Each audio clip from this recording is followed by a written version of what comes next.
Yes, thank you so much for this, and thank you to TICI for this opportunity to reflect on Vision 2047. So, as I've been doing research for some years on the context, especially on the tribes in Tripura. So let me, I would basically reflect on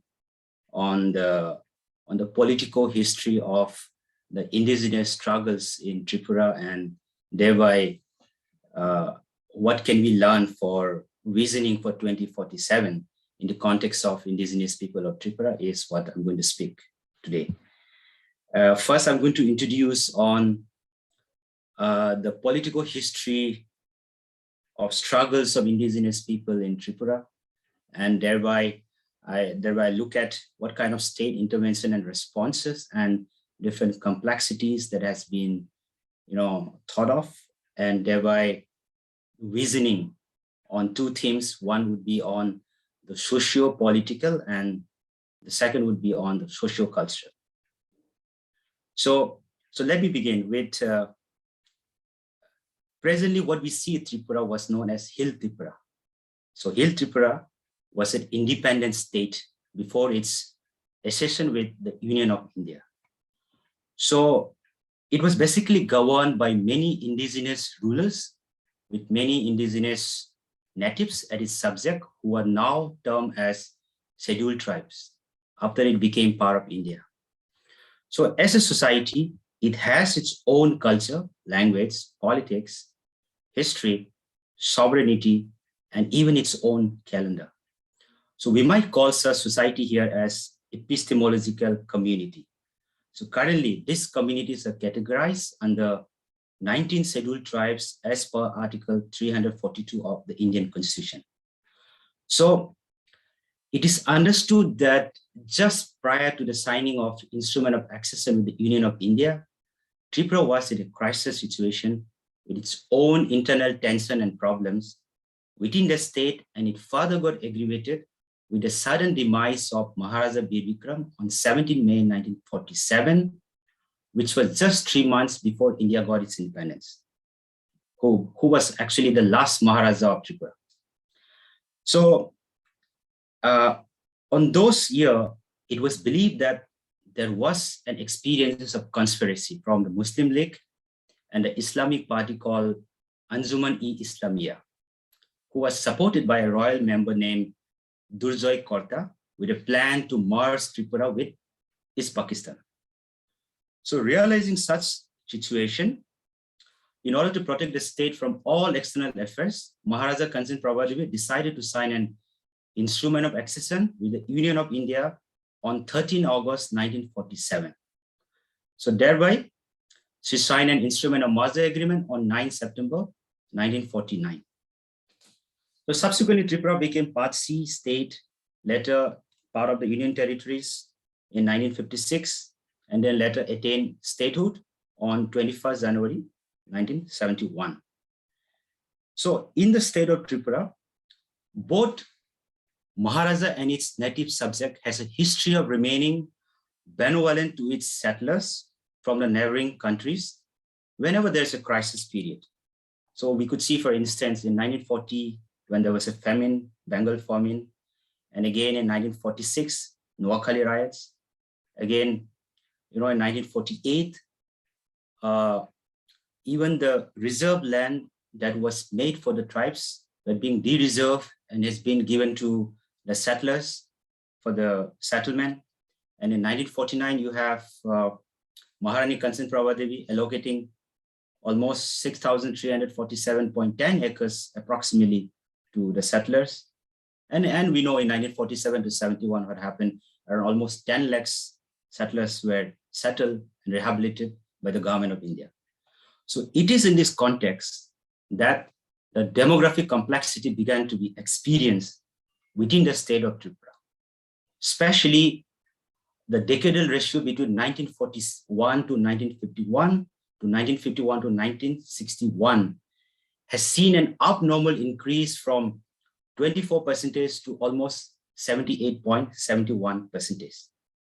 Okay. So therefore, the settler population basically outnumber the indigenous natives with a short span of time, and that also with a single community. So during such period, in fact, the first tribal MP of Tripura, Dasrath Deborma, a legendary communist leader, also drew attention to the government of India about the issue of illegal influx in Tripura in 1960s. Even the first Chief Commissioner of Tripura, N.M. Patnaik, also expressed his views to UN Labour Commission before 1960. So therefore, currently the scheduled tribe of Tripura constitute up to 31.05% as per 2011 census, of the total population of the state, and have become, of course, minority in their own ancestral land. And, with demographic complexity in the state, the indigenous communities started to experience land alienation, exploitation from upper caste, class, moneylenders, land grabbing from the illiterate tribes through proxy thumping to hold the entitlement of tribal land by the non-tribe. So, even the common property land has been converted into an individual land.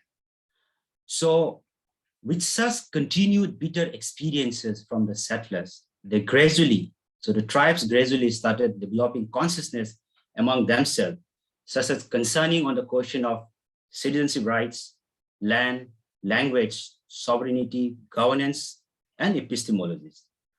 So they felt that history was not fair to them by not treating them as human enough and as equals. So the tribes during the same period also became more vulnerable, as almost many of them were illiterate, while many settlers were comparatively literate. I mean, when I say literate in terms of reading and writing, than the tribes. So moreover, even the schools where, you were made to learn in the language of the settler communities, which the tribes felt it was a kind of imposing to them, and was, of course, it was an alien to them. So in this process, subsequently, various dominant political parties also took chance to engage in the politics of vote bank by favoring to the majoritarian settler communities. So of course, the tribal minority population did not matter to the major political parties in order to win the electoral politics, and therefore they did not take indigenous concern with seriousness. Then after losing faith in the Congress, the dominant Congress at that time, and also with some trust deficit in the Communist Party, then emerged the first political party in Tripura as Tripura Opposition Yuva Samiti in 1967. So their famous slogan used to be Kasak Kufur Chung Sia, Buini Tola Chung Tonglia, which means we are neither Congress nor we belong to left, but we will continue our struggle. So their demands were framed under 4 points. One is on the Autonomous District Council. The second is on the restoration of tribal land. And the third is on the recognition of Kokborok language. Fourth, on the adoption of Kokborok to be written in Roman script. So thereby they continued their movement on, especially on cultural autonomy, on spreading Kokborok as mother tongue, and reading, writing in Kokborok, and emphasizing on the religious movement, like the Bengali Hindu priests were replaced with the tribal priests, and even the schools, even in the school, the school-going girls, school-going tribal girls were made mandatory to wear sari, which was not their something that doesn't depict to their culture and identity, and which seems to be resonate with the sari worn by the settlers. So this was kind of asserted at those particular time. So now let me get into, in this process, what has been the state intervention, responses, and complexities with the uprising of indigenous consciousness through the network of movements. So with such continuous, intimate negotiation through network of indigenous movement with like-minded members of Tripura Opposition Yuva Samiti in the village areas, also gradually ensuring support from the left and the Congress. There were some state interventions during the course of history, however limited it is. So in my observation, after reflecting on the political history of Tripura from a dialogical approach, I see the indigenous concerns and struggles of Tripura broadly under three themes. One, on land, the second is on governance, and the third is on language. So now let me briefly dwelt into these three themes. First is the land. So the first major intervention from the state of Tripura took place by bringing amendment in the Tripura Land Revenue and Land Reform of 1960. So actually, principally, the Tripura Land Reform was based on individual land rights, and it failed to recognize the common property land rights of the indigenous people of Tripura as per their customary laws. Moreover, as many of the indigenous communities were not literate, so when the bill was passed, and therefore they failed to recognize for individual entitlement, but rather felt trapped under settler middlemen or brokers who were actually well versed on matters related to government administrative activities. So therefore, this gave an opportunity to the upper caste and class settler to exploit the illiterate indigenous person.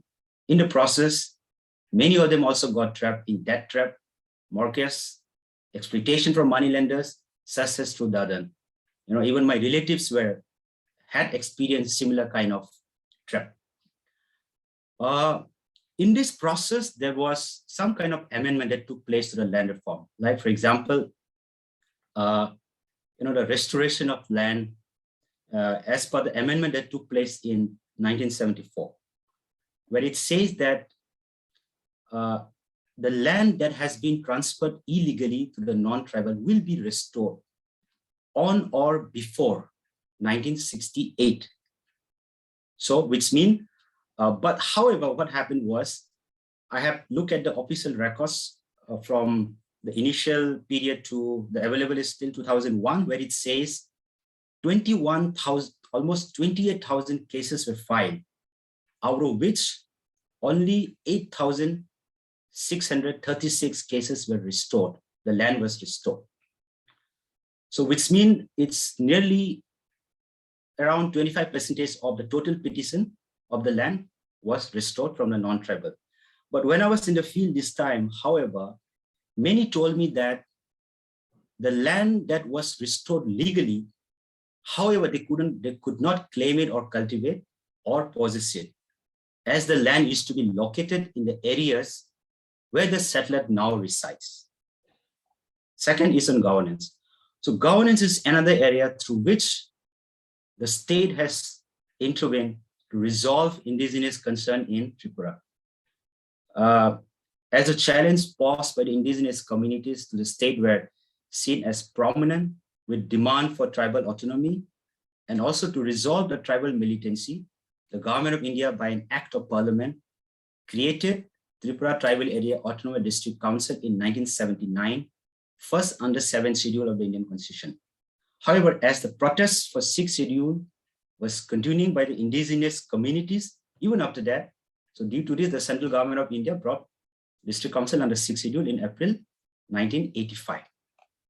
So however, ever since when the District Council became redundant, the role and impact of greater degree of political empowerment for the indigenous people continued to be a matter of debate. Broadly, TTDC between the District Council is now being criticized on the fact that it got subsumed within the state administrative process, heavily dominated with the state line of administration, and the ADC line of administration therefore became dormant.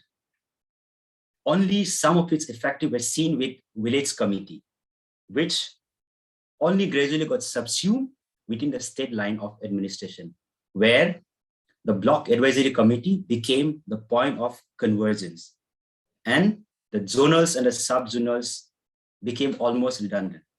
So it is important to note here that Tripura is not exempted under 242M like Meghalaya.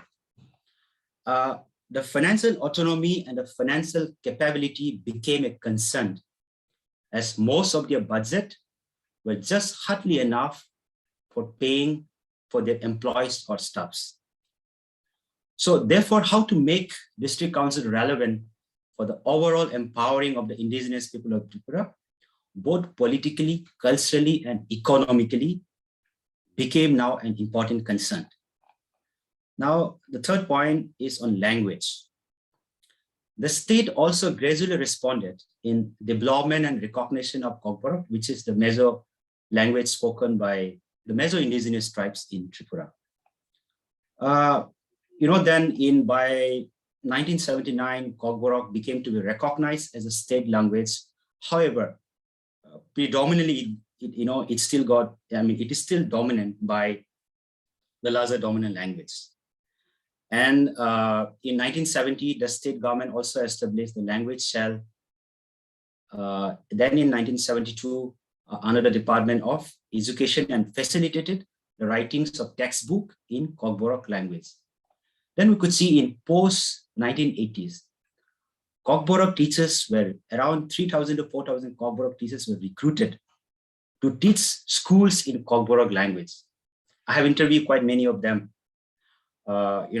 Still today, none of this, some of them has already, retired, and many who have not retired also still tells today that none of them has taught, in the schools anytime in the Kokborok language even today. But however, they have been called as Kokborok teachers. So there is also a continued debates on the politics of Kokborok script between Bengali and Roman script for many decades now. But however, with the present government, it added to this debate with Kokborok script to be written in Devanagari script. So it is now almost without any denial that indigenous communities in Tripura desire Kokborok language to be recognized under 8th schedule of Indian Constitution. So however, the question now still remains, what kind of curriculum is included in the school, especially in tribal areas, whose history, culture, identity, ideology, knowledge does it depict? Is school curriculum respectful to all cultures and diversities? How can the school curriculum become more inclusive, where students of both tribal and non-tribal do not feel alienated or imposed?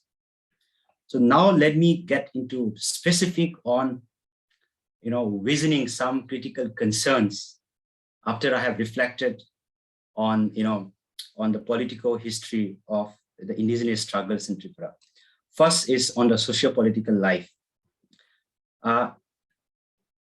It is an urgent need to revisit the idea of semi-autonomous state or more autonomy or a separate state through principles of mutual dialogue, respect, pluriversal, which means respect for diversities and epistemologies, by upkeeping with the idea of respect for diversities as enshrined in Indian Constitution. Inclusion of all excluded tribal villages within the present territory of district council to make them feel that they are also equally part of the tribal governance system, because there are a lot of tribal villages which are not part of the present district council. So in this way, it will help in correcting the neglected wrong history. So to make the present tribal governance more empowering from within, some reflection on Article 243M should be made to consider within tribal areas or 6 scheduled areas of Tripura like Meghalaya. Revisiting the present scheduled tribe reservation within Tripura State Assembly. So this is a concern as it relates to the possible delimitation by 2026. Maybe some constitutional protection or amendment could be made in relation to Tripura state by considering indigenous people political historical struggles and continuing complexity of demography in Tripura. If separate reflection on this is not made in relation to Tripura, then tribes in Tripura will become more vulnerable and they will be alienated politically as their numbers or as their number or population will be less or will be more or less in comparison to the dominant non-tribal. CAA must be exempted or repealed from being effective in Tripura state, as this will only multiply problems by adding to the existing demographic complexity within Tripura. Some reflection must be made to be able to coexist together, abiding with equal respect and diversity, and by remaining firm against any universalization or singularization. In this case, some reflection also needs to be made to ensure more representation of tribal women as MLA, MP, MDC, which means member of district council, all member of village committee and chairpersons.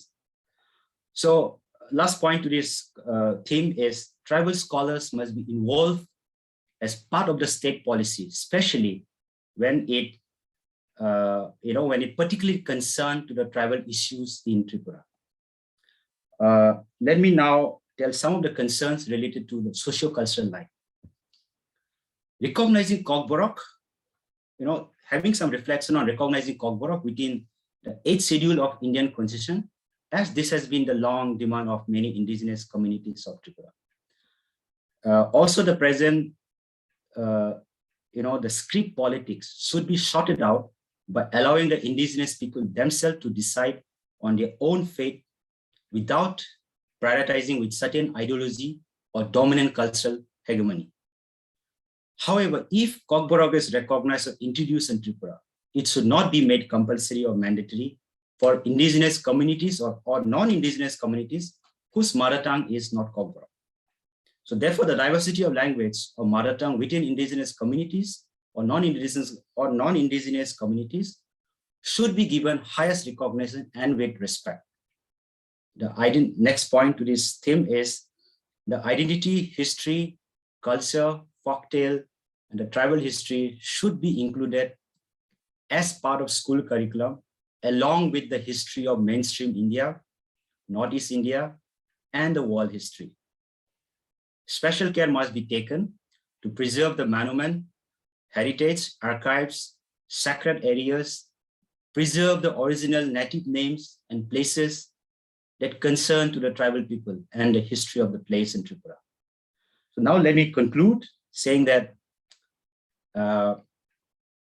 it is no doubt from all this reflection that Tripura is an issue of experiences of becoming settler state, with one community becoming dominant over the minority in their own ancestral land. So this resonates or echoes exactly like what, Patrick Wolf would refer to it as the logic of elimination.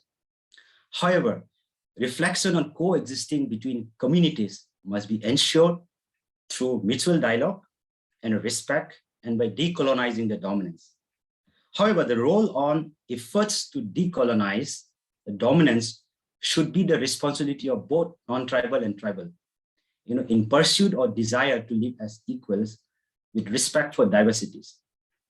So therefore, as part of the decolonizing project in relation to the current struggles of indigenous people of Tripura, the government of India must act by providing them constitutional protection for their own survival.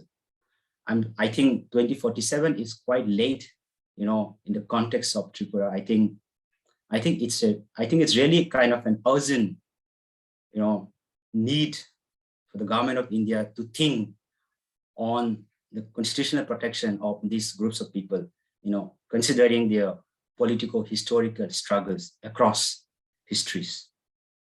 So thank you so much for your patient hearing. Okay, thank you so much, Mr. Biswaranjan.